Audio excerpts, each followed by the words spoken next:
Everybody আসসালামু আলাইকুম, কেমন আছেন সবাই? আলহামদুলিল্লাহ আমরা ভালো আছি। তো আমি ভাবলাম যে আপনার ভাইয়া ট্যাংরা মাছ আনছে, তো আমার বাসায় মেহমান আছে, আম্মা আছে, তো আম্মার সাথে আমার আত্মীয় স্বজনও আছে, তো আমার খালা শাশুড়ির মেয়েরা ছিল। সেই জন্য ভাবলাম যে আমি একটু আপনার ভাইয়া তরতাজা ট্যাংরা মাছ আনছে, এনে বলল যে তুমি ট্যাংরা মাছটা বোনা করবা, মানে ভাজি করবা আর কি। ট্যাংরা মাছটা আমার শাশুড়ির অনেক পছন্দ, সেজন্য ট্যাংরা মাছটা আপনার ভাইয়া আনলো। এনে বললো যে একবারে মচমচে করে ভাজবা, ভাজার পরে তারপরে তুমি এটাকে ভুনা করবা। তো সেই জন্য আমি ট্যাংরা মাছটাকে মচমচে করে ভাজতেছি। ভাজার পরে আমি পেঁয়াজ কুচিগুলো দিয়ে দিব। পেঁয়াজ কুচিগুলো দেওয়ার পরে আমি যখন পেঁয়াজ কুচি করে লালচে বাদামি হয়ে আসবে, তখন আমি পেঁয়াজ কুচি কাঁচামরিচ কুচিটা তখন আমি একে একে মশলাটা দিয়ে দিব। দিয়ে হালকা একটু পানি দিয়ে মশলাটা কষিয়ে নেব। তারপরে আমি মাছটা দিব। মাছটা দিয়ে যখন ঝোলটা গাঢ় হয়ে আসবে, তখন আমি ধনিয়া পাতা দিয়ে এটাকে লাল লাল করে ভেজে নেব। তো আমি এটাতে আবার একটু টমেটো দিয়েছিলাম। তো এখন তো টমেটোর সিজন, আর টমেটো আমরা সারা জীবন মানে সারা বছরই খাই। ওদিন গদিন 12 মাসে আমরা টমেটো খাই, কারণ টমেটোটা আমার খুব প্রিয়। দেখেন টমেটোগুলো আমি ভেজে নিচ্ছি। তো ভেজে নিয়ে তারপরে আমি জল দিয়ে একে একে মশলাগুলো দিয়ে দিব, দিয়ে মাছগুলো দিব, দিয়ে একটু গাঢ় হয়ে আসলে তখন আমি এটাকে লাল লাল করে ভেজে নেব। তো আসলে ট্যাংরা মাছটা আর টমেটোর ঝোলটা কিন্তু সেই মজা লাগে। কার কাছে কেমন লাগে জানি না, কিন্তু আমার কাছে অনেক মজা লাগে।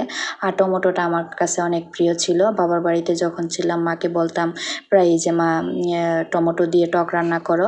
তো মা আবার টমেটো আলু একসাথে দিয়ে টক রান্না করতো, অনেক ভালো লাগতো, ছোটো মাছ দিয়ে বা বড় মাছের মাথা দিয়ে, এই আর কি। তো আসলে আমরা যা রান্না করি, মানে আমাদের মেয়ের কিন্তু ডেক মাজতেই হবে আর রান্না করতেই হবে মাস্ট বি।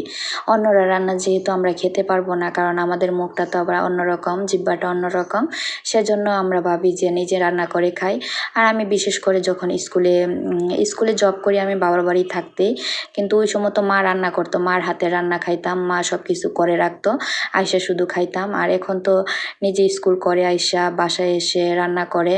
আর রান্নাটা আমি বিশেষ করে করি আপনার ভাইয়ার জন্য, কারণ আপনার ভাইয়া একটু পেটের সমস্যা আছে, বলতে গ্যাসের সমস্যা, আর আমারও একটু গ্যাসের সমস্যা আছে। সেই জন্য আমরা ভাবি যে বাইরের খাবার খাবো না, আর নিজে তরকারি রান্না করার স্বাদ কিন্তু আলাদা।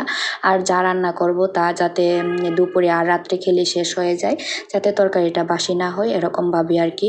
সবার কথা আমি জানি না, কিন্তু আমি অল্প রান্না করব, একটু কম খাবো, কিন্তু বাসি তরকারি খাবো না। বাসি তরকারিটা আমাদের জন্য খুব ক্ষতিকর, আর বিশেষ করে আমার জন্য আরও বেশি ক্ষতিকর, আমার ফ্যাটি লিভার, সেজন্য আমি বাসি তরকারিটা খেতে পারি না, আমার পেটে অনেক ব্যথা হয়। আসলে অনেকেরই দেখি যে তরকারি এক ডেকচি রান্না করে ফেলে, রান্না করে সকালে রাত্রে দুপুরে পরের দিন মানে গরম করে করে খায়। এই জিনিসটা আমার কাছে ভালো লাগে না। তো আপনার ভাইয়াও এসব জিনিসটা পছন্দ করে না বলে আমি ভাবি যে আমার একটু কষ্ট হোক, সমস্যা নাই, কিন্তু আমি তো একটু তরতিব করে রান্না করে আমার হাজব্যান্ডকে খাওয়াইতে পারতেছি, এটাই আমার কাছে অনেক কিছু। আমি আর কিছু ভাবি না, মানে আমি মনে করি যে উনি খাইলেই আমার খাওয়া হয়, কারণ উনি তো বাইরে থেকে কষ্ট করেই আসে, কারণ ছেলেরা তো বাইরে বের হলেই ওদের বিপদ। তো আসলে বিপদের কথা চিন্তা করলে আমরা কিন্তু আমাদের হাজব্যান্ডদেরকে আমরা ছাড় দিই না। আসলে আমাদের হাজব্যান্ডের কাছে আমরা অনেক কিছু চেয়ে ফেলি, কিন্তু সে আসলেই মানে যতটুকু পারে সংসার সামলিয়ে আমাদেরকে দেওয়ার চেষ্টা করে। অনেক সময় যদি কোনো কিছু চাওয়ার পরে না দিই, তখন কিন্তু আমরা ওনাকে অনেক কিছুই বলি। আসলে এগুলো ঠিক না। আমি বিশেষ করে আমি কিছু বলার চেষ্টা করি না, ওনার কাছে আমার কোনো চাহিদা নাই। আমি যতটুকু পারি চেষ্টা করি ওনার কাছে কোনো চাহিদা মানে ওনাকে চাহিদার জন্য কোনো চাপ না দেওয়ার, কারণ চাপ দেওয়াটাই কিন্তু পারা যায়, কিন্তু চাপ দিলে যে উনি এরকম মানে টেনশন তো করবেই। যে আমি আমার হাজব্যান্ডের কাছ থেকে যতটুকু পাই, আমি আল্লাহর কাছে শুক্রিয়া যে আমার হাজব্যান্ড আমাকে যতটুকু দিয়ে রাখছে, এটুকু আল্লাহর কাছে আলহামদুলিল্লাহ যে আল্লাহ ভালো রাখছে।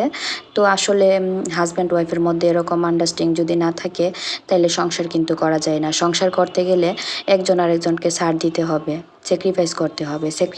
স্যাক্রিফাইস যতক্ষণ করতে পারবেন ততক্ষণ পর্যন্ত সংসার সুন্দর। যখন স্যাক্রিফাইস করবেন না, অন্যদের সাথে তুলনা দিবেন, তখন ভাববেন, তখনই দেখবেন সংসারটা ভাঙার চেষ্টা হয়ে যাচ্ছে, মানে সংসারটা শেষ হয়ে যাওয়ার শুরু হয়ে যাচ্ছে। কারণ সংসার শেষ হওয়ার একমাত্র কারণই অন্য তৃতীয় ব্যক্তি সংসারে ঢুকানো।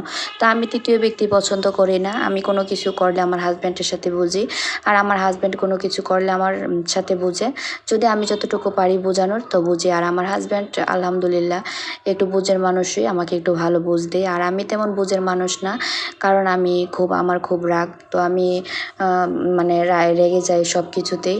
তো অল্পতে একটু রেগে গেলে আপনার ভাইয়া মানে কোনো কথা বলে না বা আমাকে বলে না যে তুমি রেগে গেছো বা এরকম ওই রকম, মানে আমার কোনো কথাতে উনি ভুল ধরে না। তো আমি প্রায়ই বলি যে আমি তো তোমাকে রাগের মাথায় অনেক কিছু বলে ফেলি, তুমি মনে কষ্ট নিও না, কারণ তুমি যদি কষ্ট নাও তাহলে কিন্তু আমার আখেরাতে কোনো শাস্তির অভাব হবে না, আমি কিন্তু জান্নাতে যেতে পারবো না। কারণ হাজব্যান্ড ওয়াইফ মানে একজন আরেকজনকে যদি না বুঝে তাহলে কিন্তু সংসার করাটা পসিবল না। আপনি আপনার হাজব্যান্ড এনে দিচ্ছে, আপনি খাচ্ছেন, অপচয় করছেন, এটাও কিন্তু ঠিক না। আসলে মানে মানুষ কীরকম আমি জানি না, কিন্তু বিয়ের পরে অনেক কিছুই বুঝতে পারলাম যে মানুষ যে কত রকমের আছে। তো গাইজ দেখেন আমার তরকারিটার একটু মানে ঝোলটা ঘন হয়ে আসছে, তো এটাকে আমি টমেটো দিয়েছি, তো ভাবছি যে একটু লাল লাল করে ভেজে নেব। তো আমি দেখেন আমার তরকারির ফাইনাল লুক চলে আসছে।